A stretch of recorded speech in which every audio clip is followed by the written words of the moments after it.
আমার হাতে একটা লাল কাপড় আছে, আর এই লাল কাপড়ের টুকরাটা খুবই শক্তিশালী টুকরা। এই লাল কাপড়ের টুকরা দিয়ে আপনি যদি ইচ্ছা করেন 2-20টা মানুষ বাইরে মারতে পারবেন। এখন প্রশ্ন জাগতে পারে, কাপড়ের টুকরা তো খুব নরম, আর কাপড়ের টুকরা দিয়ে মানুষ মারা কী করে সম্ভব? সম্ভব এই জন্য, আমি এই কাপড়ের টুকরাকে যা বলবো তাই হয়ে যাবে। বিশ্বাস হয় না? এই কাপড়ের টুকরাকে আমি যদি এখন বলি একটা সাপ হয়ে যাও, সাপ হয়ে যাবে। এই কাপড়ের টুকরাকে আমি যদি বলি একটা লাঠি হয়ে যাও, লাঠি হয়ে যাবে। এই কাপড়ের টুকরাকে আমি যদি বলি একটা রশি হয়ে যাও, তাহলে রশি হয়ে যাবে। আসলেই কি এটা আমার চাপাবাজি, না কথা কাজে মিল থাকতে হবে? আমি একটু তৈরি করে দেখাই আসলেই হয় কি না। তা আপনারা খেয়াল রাখেন আমার হাতের দিকে। আমি কাপড়ের টুকরা ধরে একটু টান দিব আর একটা মন্ত্র পাঠ করব। এটা দিয়ে একটা, আচ্ছা একটা কিছু আগে বানাই, পরে একটা একটা করে দেখাই। তো মন্ত্র কিন্তু আমাকে পাঠ করতেই হবে। তো সর্বপ্রথম আমার সাথে সাথে আপনারা মন্ত্রটা শিখে যান।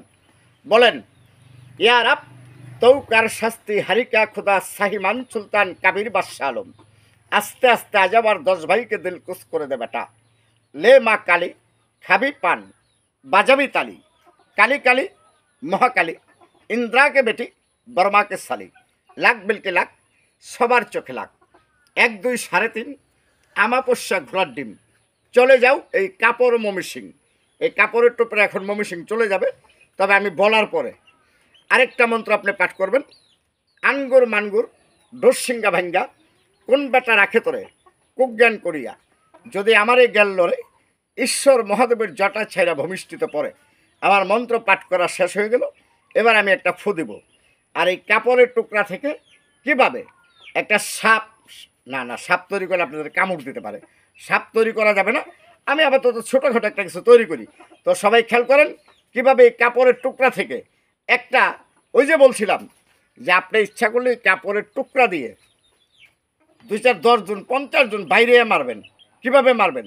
তাহলে এই মারার যেহেতু মারতে হবে, তাহলে একটা লাঠির প্রয়োজন। আমি এটাতে একটা লাঠি তৈরি করে ফেলি।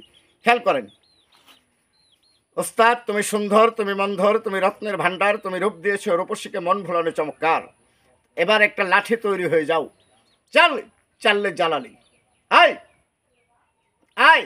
ওই যে লাঠি আইতাছে, না না আসলে উপরে লাঠি নেই।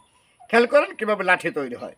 চাল চাল চাল, আয় আয় আয় আয়, চাল, একটা লাঠি তৈরি হয়ে যাও। একটা লাঠি তৈরি হয়ে গেল সাধারণ একটা কাপড়ের টুকরা থেকে। আসলে এই লাঠিটা স্টিলের লাঠি। আপনি ইচ্ছা করলে এটাতে বাইরিয়া 2050 জন মারতে পারবেন, তাতে কোনো সমস্যা নেই। তো এরকম লাঠি যদি কাপড়ের টুকরা থেকে বানাইতে চান, অবশ্যই ফিরোজবার পেজটাকে ফলো দিয়া পাশে থাকবেন। সবাই সুন্দর সুন্দর লাঠি কাপড়ের টুকরা দিয়ে বানানো সম্ভব। তো আমি আরও কিছু জাদু নিয়ে আসবো আগামীতে, আরও আকর্ষণীয় আরও মজার জাদু, সবাই দেখবেন। আর এই লাঠিটা আবার গায়েব করে দেব, আবার কাপড়ের টুকরা আগের মতো হয়ে যাবে। তবে এখন না, এটা পরবর্তী সময় দেখাবো। সবাই ভালো থাকবেন, সুস্থ থাকবেন, আল্লাহ হাফেজ।